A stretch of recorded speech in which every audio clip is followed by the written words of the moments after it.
Shalom peuple de Dieu, j'aimerais bien qu'on partage un peu par rapport à quelque chose que je voulais parler ici. Nous sommes au livre de Ruth chapitre 1er, verset 16. Si vous lisez bien ce passage, vous allez voir qu'on est en train de parler sur Ruth la Moabite. Et Ruth, par rapport à ce passage, on a quelques personnages de ce passage. Alléluia. Et quelques passages, nous avons Elimelech, nous avons Naomi, et puis nous avons Machlon et Kiljon. Elimelech, c'est le papa de la famille. Naomi, c'est sa femme. Et Machlon et Kiljon, ce sont les deux enfants qu'avait mis au monde. Premièrement, si vous allez aller plus loin pour comprendre un peu par rapport à la signification du nom d'Elimelech, Elimelech signifie Dieu est mon roi.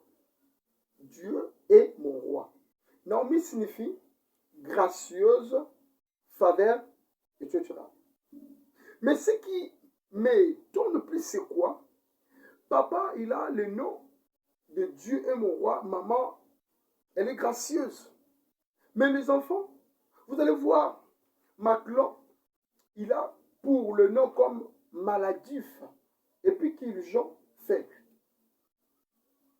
Or, à l'Israël, on donnait le nom aux enfants par rapport à des choses. Premièrement, les circonstances qui se passent dans le pays, et deuxièmement, c'est par rapport à la prophétie que la personne porte. Je te donne un exemple. Si nous parlons par rapport à la circonstance dans le pays, prenons l'exemple de Moïse. Moïse, la Bible dit que lorsque sa maman, tellement que la maman n'arrivait plus à la retenir à la maison, sa maman est partie la déposer dans l'eau. Et lorsque la fille de Pharaon est venue la prendre là-bas, et elle donna le nom de Moïse pour dire que non, je l'ai retiré dans l'eau. Donc Moïse signifie, je l'ai retiré dans l'eau. Mais si vous partez par rapport à la prophétie, par rapport à la mission, dans la deuxième position, je vous donne l'exemple de Jésus. Jésus signifie sauveur. Or, sauveur, pourquoi sauveur? Parce que Jésus avait la mission de sauver les gens. Alléluia. Donc, c'est comme ça. Écoutez d'abord, il y a quelque chose. Si, tu sais, dans la vie, le Père peut aussi t'abandonner dans la croix. Il t'abandonne dans la croix.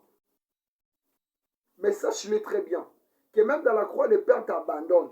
Cela ne veut pas dire qu'il t'a laissé pour du bon. Non, il va venir te récupérer même dans la tombe. Parce que dans la tombe, il s'agit de 3 jours. Or, selon la chiffrologie, le chiffre 3, c'est le chiffre de la résurrection. Bien-aimé, écoutez-moi très bien. Par rapport à ce passage, je n'aimerais pas te prendre beaucoup de temps. Et Machlon et Kiljon vient de parents qui ont de belles noms, ce que je peux dire. Mais Machlon et Kiljon, pourquoi ils sont venus dans le pays des Moabites? Parce que dans leur pays là-bas, il y avait la famine. Dans leur pays là-bas, les choses ne marchaient pas. Par rapport à ça, leur père avait quitté leur pays. Pourquoi? Parce qu'ils commençaient déjà à travailler avec le Dieu étranger. Il a fui là-bas pour aller dans le pays des Moabites. Oh, le mal qu'il a fait, il a voulu fuir là-bas dans leur pays pour aller dans le pays des Moabites, le pays où c'était le pays où il y avait la malédiction qui jaillissait. Le pays où Dieu avait maudit.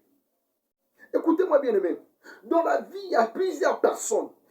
On a des gens à qui il peut te prendre dans la bénédiction pour aller t'amener dans la malédiction. Il y a même des gens aussi qui peuvent t'enlever là où tu étais dans la présence de Dieu pour t'amener dans la présence du diable.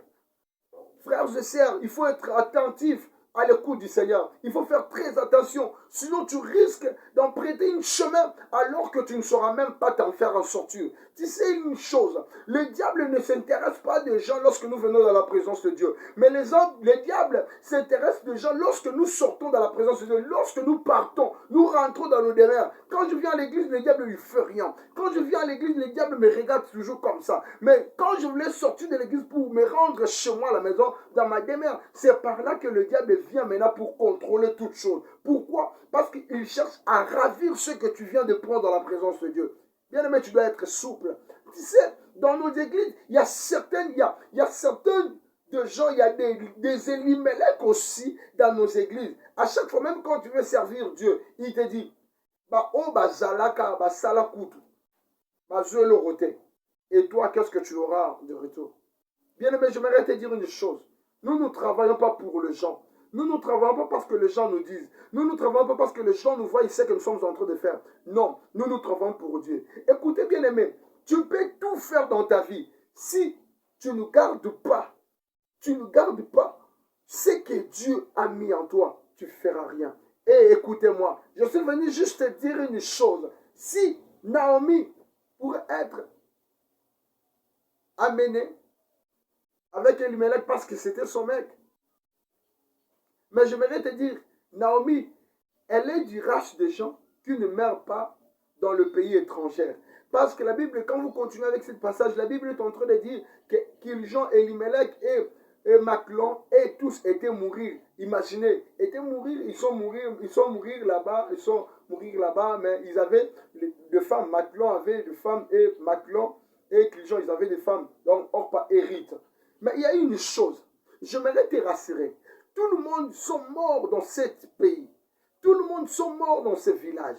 Mais Naomi n'est pas morte. Pourquoi? Parce que Naomi gardait la parole de Dieu. Écoutez-moi bien. Dans cette nouvelle-là que nous voulons entrer, tout le monde peut perdre leurs choses. Tout le monde peut perdre leurs histoires. Mais toi, tu ne perdras rien. Toi, tu entreras avec tout ce que tu as. Que Dieu te bénisse. Et moi, je voudrais te dire une chose.